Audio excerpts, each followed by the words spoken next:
আপনি যদি বড় কিছু করতে চান, জাতিকে নিয়ে যদি আপনি ভাবতে চান, যদি বিশ্বকে নিয়ে আপনাকে ভাবতে চান, তাহলে মিডিয়াকে আপনাকে কাভার করতে হবে সর্বপ্রথম। মিডিয়ার মাধ্যমে কিন্তু মানুষ ক্ষমতা হাতায় নেয়, জানেন? জাস্ট মিডিয়া, আপনি মুখে বলে কোনো লাভ নেই। আমরা জানি যে ইরানের দ্বিতীয় ধর্মগুরু যিনি ছিলেন সর্বোচ্চ, আয়াতুল্লাহ খামেনিকে হত্যার প্রচেষ্টা করা হয়েছে, তাই না? হত্যা করা হয়েছে কিনা এটা কি জানেন? হ্যাঁ, রাজনৈতিক অনেক বিষয় থাকে, জানেন? আমেরিকা এত শক্তিশালী কেন যদি প্রশ্ন করেন, কেন এত শক্তিশালী? ওনাদের শক্তিশালী হওয়ার পেছনে ওনাদের কিছু মটো আছে, কিছু লক্ষ্য আছে, কিছু সূক্ষ্ম পরিকল্পনা আছে। ওরা কয়েকটা জিনিসকে হাতে নিয়েছে। নম্বর 1, শিক্ষা। শিক্ষাক্ষেত্র টপ টু বটম ওদের হাতে। বিশ্বের সব থেকে বড় বিশ্ববিদ্যালয়ের নাম কি বলেন দেখি? হার্ভার্ড আছে, MIT আছে, এভাবে অনেক বড় বড় শিক্ষা প্রতিষ্ঠানগুলো তাদের হাতে, এটা ওরা নিছে। এরপর মিডিয়াকে ওরা কাভার করে। মিডিয়া বড় বড় অ্যাপেল বলেন, ফেসবুক বলেন, ইয়াহু বলেন, মেটা বলেন, বড় বড় যেই বিষয়গুলো আছে এগুলো ওরা নিয়ন্ত্রণ করে। আপনার হাতে কিছু নাই। আপনাকে ফেসবুক দিয়েছে আইডি চালার জন্য, এই সবগুলো সিকোয়েন্সের মাধ্যমে আপনার ডাটাগুলো ওরা নিয়ে নিচ্ছে।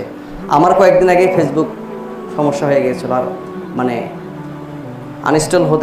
ইনস্টল হতেও সমস্যা হয়েছিল। এরপরে মানে ফেসবুক একদম অফ, মানে প্রতিটা ডিভাইস থেকে এটা করে বন্ধ করে দিয়েছিল। পরে অনেক কিছু পরে ফিরে আসছে। তো যাই হোক, আমাদের হাতে আসলে কিছু নেই, সব কিছু ওদের হাতে। আপনি যাই দিবেন ওরা তাই নিয়ে আপনাকে ট্র্যাক করে রাখবে। তো মিডিয়াকে ওরা কাভার করে। আয়াতুল্লাহ খামেনিকে কীভাবে মারছে জানেন? মাস্টার প্ল্যান করে ওনাকে মারছে। ওনাকে যে জায়গাটা রাখা হয়েছিল, উনি যে জায়গাটা নিয়েছিল ইরানের, তো ওই জায়গাটাতে ওরা এমন একটি সিস্টেম তারা সেখানে প্রয়োগ করেছিল যে কোনো কিছু তাদেরকে ট্র্যাক করতে পারবে না। থেকে হাই কোয়ালিটি সম্পূর্ণ প্রসেস সেখানে তারা প্রয়োগ করলো। মনে করেন কন্টেইন একটা কম্পিউটার আছে ওনাদের, অন্যান্য কম্পিউটার দিয়ে ট্র্যাক করতে আপনি কিয়ামত পর্যন্ত পাবেন না। আর ওরা কয়েক সেকেন্ডের মাধ্যমে আয়াতুল্লাহ খামেনি কোথায়, কোন জায়গায়, কী অবস্থায় আছে, AI এর মাধ্যমে, সিকুয়েন্সের মাধ্যমে এই রেশিওগুলোকে ভাগ করে করে আয়াতুল্লাহ খামেনির মানে শ্বাস প্রশ্বাস কত গতিতে চলাফেরা করছে এরা ওরা ট্যাগ করছে। তখন একজনকে শুধু টার্গেট করে নেই, উনি সহ 50 জন সেখানে নিহত হয়েছে। কতজন? 50 জন ব্যক্তি সেখানে একসঙ্গে নিহত হয়েছে। আর যে বমটা ব্যবহার করছে, বাংকার বাস্টার সেটাকে বলে, ওই বমটা এমন একটা বম, ওইটা সর্বপ্রথম মাটির তলার জিনিসকে ধ্বংস করে। কেন এটা করে? আয়াতুল্লাহ খামেনি যে ট্যাগ করে রাখছিল যে ওনাকে কেউ ট্যাগ করতে পারবে না, তো সব কিছু প্রসেসিংটা কোথায়? মাটির নিচে। কিন্তু যত প্রযুক্তি আছে সব কিছু কিন্তু মাটির নিচে, পানির ভিতরে। তো ওই বাস্টার বাংটা কি করে?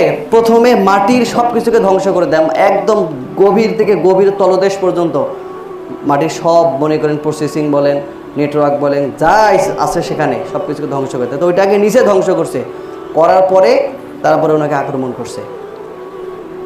তো আসলে অনেক বিষয় এগুলো, বুঝছেন? আমাদের হাতে আসলে কিছু নেই। আপনি যদি বড় কিছু করতে চান, জাতিকে নিয়ে যদি আপনি ভাবতে চান, যদি বিশ্বকে নিয়ে আপনাকে ভাবতে চান, তাহলে মিডিয়াকে আপনাকে কাভার করতে হবে সর্বপ্রথম। মিডিয়ার মাধ্যমে কিন্তু মানুষ ক্ষমতা হাতায় নেয়, জানেন? জাস্ট মিডিয়া, আপনি মুখে বলে কোনো লাভ নেই, সব মিডিয়ার কারবার। অ্যানালগ যুগ দিয়ে আর চলে না, সব এখন ডিজিটাল। অনলাইনে ভুল হলে কিন্তু আপনি কলম দিয়ে ঠিক করে দিতে পারবেন? অনলাইনে ভুল হলে কলম দিয়ে ঠিক করা যায়? যায় না। খাতা হলে, অ্যানালগ হলে তাহলে কলম দিয়ে ঠিক করা যায়। তো ঠিক এমনই মিডিয়াকে যে যত শক্তিশালী করতে পারবে, পৃথিবী সেই সব থেকে শক্তিশালী হবেন একটা, করবেন একটা, বিশ্বকে দেখিয়ে দেবেন একটা। আপনারা ভয়ের মধ্যে আছেন কিন্তু দেখাবেন বিশ্বকে ভয়। সবাই ভয়ে আপনাদেরকে তারা ভয় করে চলবে, মাথা নুয়ে চলবে। এজন্য সামনের আসলে পরিস্থিতি বলা যায় না কি হবে। এজন্য আমি আমার থেকে ছোট্ট মেধা দিয়ে বলতে পারি যে আপনারা এখন থেকে যদি কিছু পন্থা অবলম্বন করেন তাহলে মনে হয় সহজ হবে সামনের পথ চলা। কীভাবে? সামনে এখন সব কিছু দাম বেড়ে যাচ্ছে, আপনি তেল কিনে রাখতে পারেন। তেল, সেদিন তেল নিতে গেলাম এক জায়গায়, 5 লিটার তেল। বললাম যে ভাই কী অবস্থা এখন? ভাই হুজুর আমি 5 বোতল তেল চাইছি, আমাকে 5 বোতল দেন, দিছে 3 বোতল। বললাম যে কেন? বলে যে সব কিছুর দাম বেড়ে যাচ্ছে এবং ওনাদের স্টকে এগুলো নেই। তা আপনি তেল কিনে রাখতে পারেন, এরপর চিনি, সাবান এগুলো কিনে রাখতে পারেন। বিশেষ করে যারা বাইক চালায়, বাইকের তেল কিনে রাখতে পারেন, টাঙ্কি ভর্তি করে নিতে পারেন। আমিও টাঙ্কি ভর্তি করে নিয়েছি। তো টাঙ্কি ভর্তি করে আপনি কতদিন চালাতে পারবেন? যদি আপনি 3-4 হাজার টাকা তেল কিনে নেন, যদি যুদ্ধ বিগ্রহ নাও হয়, আপনার তো তেল লাগবেই, তাই না?